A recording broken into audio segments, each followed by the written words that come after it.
साबायखर बावदों उदालगुरि माइनाव आफादनि आफादगिरि नेहाथारि आरो रायजो राजा बिथांमोनखौ दिनै फैयै फैयै गोबाव सम जाबायमोनबाबो जेठ मास हाबबायबाबो बिथांमोना जोंनि बर'नि जिखिनि आसारखान्थि बे आसारखान्थिखौ लाखिनायनि असिलाजों रंजालि बैसागुखौ बिथांमोना खुंफुंदो आरो बेयाव गाहाय आलासि महरै बाहागो लानानै जोबोर गोजोननाय मोन्दों।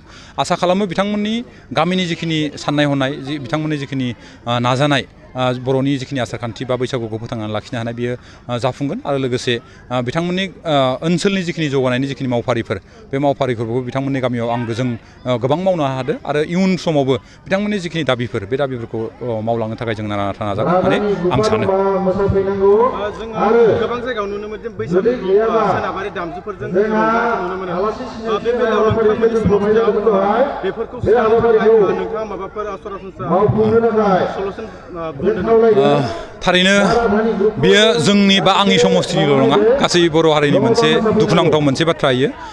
सिगांनि समाव सिगांनि थानाय सरकारा बर'नि माखासे मानि दामग्रा देग्रा बा जानाय लोंनाय बा आइजें आइलाफोरखौ जेबो खालामनो हायाखैमोनबाबो नाथाय दिनै प्रमद बर' मानगोनां प्रमद बर' बिथाङा दैदेननाय सरकारा UPPL सरकारा मोन 13 बर'नि दामग्रा आगजुजों लोगोसे जोंनि जानाय लोंनाय जोंनि गाननाय जोमनाय बेफोरखौ मोनसे GI टेग खालामनानै लानो हाबाय आरो बेनिफ्राय जोंनि जिखिनि जानाय लोंनाय बा दामग्रा आगजुफोर बे आगजुफोरा निस्सय गोमानाय नंला होननानै आं सानो आरो सिगां समाव आथिखालावबो दासिमबो बे अबस्थाया जाबाय थादों। सोनाबारि माखासे मानि दामग्रा आगजुफोरखौ लानानै सोनाबारि माखासे मानि हारिमुवारि जिखिनि नेमखान्थिफोरखौ जोंनि जिखिनि बैसागु मोसानाय फोरबोफोराव बा खुगा मोसानाय जिखिनि आसार खान्थिफोराव लगाय मोन्देर खालामनानै माखासे मानि बाहायनायखौ जों नुनो मोनबोदों।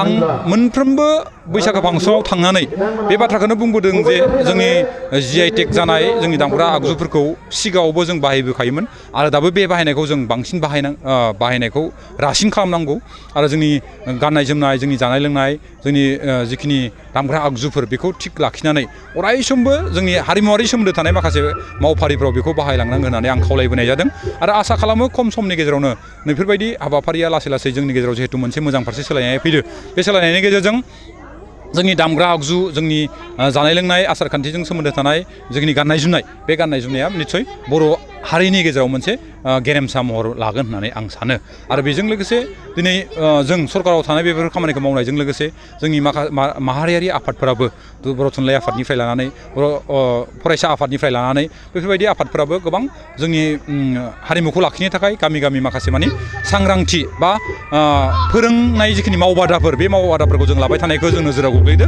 आरो आसा खालामो खम समनि गेजेरावनो जों मोनसे सोलायनायखौ मोनबोगोन होननानै जों सानना लानो हायो आरो। नाथायबो जोङो ससियेल मिडियायाव नुबाय थादों जे बर'नि मोसानायखौ गुबुन हारिफोरा डिसिप्लिन गैयै जोङो खालामनायखौ नुनो मोन्दों बेवहाय नोंथांनि बांबुथिया मा जागोन?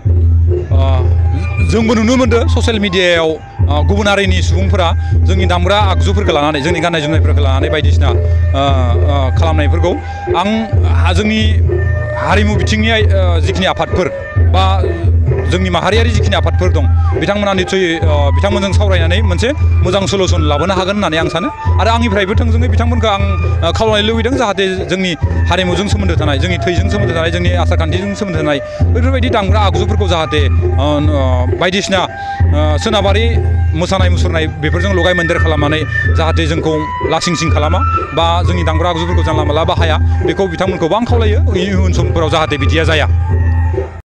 गुबै थांखियानो जाबाय जोंनि गामि ओनसोलनिफ्राय बैसागो बरायनायनि गेजेरजों जों स्टेज प्रग्राम जिहेतु लानाय जायो बे स्टेज प्रग्रामनि गेजेरजों जों मोसानाय मुसुरनायाव गोबां इन्टारेस्ट दं जोंनि गामिनि गथ' उन्दै उन्दै जाखांबोनायफोरा आगोलनिफ्रायनो जों गामियाव हेमस्रि सोरां थियेटारबो दंमोन आरो माइदांस्रि नायजाब आफाद खुला गानबो दंमोन बेनिखायनो जोंहा हारिमुआव गोबां इन्टारेस्ट थानाय गोजा दङ नाथाय जों गेजेर ससेयाव खायसे उसुबिदानि थाखाय खायसे हाल सालनि थाखाय जों खुंफुंनो हायाखैमोन आरो आगोलनिफ्रायनो जों खुंखाबाय थायोमोन गेजेर ससेयाव जों एसे खुंनो हायाखैमोन दा फिन जों आरो आगोलनि बायसानो जों दावगाफिननो थाखाय आखायाव लादों।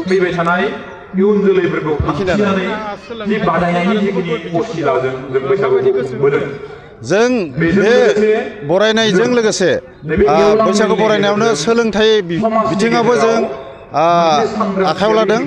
बेयावबो जोंहा बादायलायनाय, खन्थाइ आवरायनाय आरो खायसे हरखाब बिबुंथि बेखौबो जों सोलोंथाइ बिफानखौबो जों दावगालांहोनो थाखाय बिनि थाखायबो जों हाबाफारि लादों।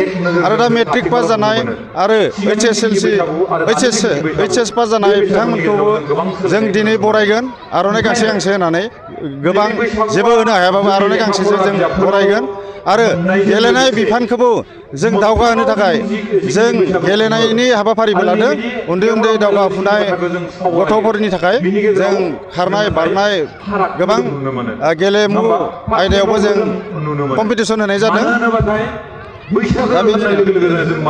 बैसागु बिदाय फोरबोआ मा होनो बैसागु बिदाय हाबाफारिया जाहैबाय गिबियावनो जोंहा गेलेनाय थाबाय,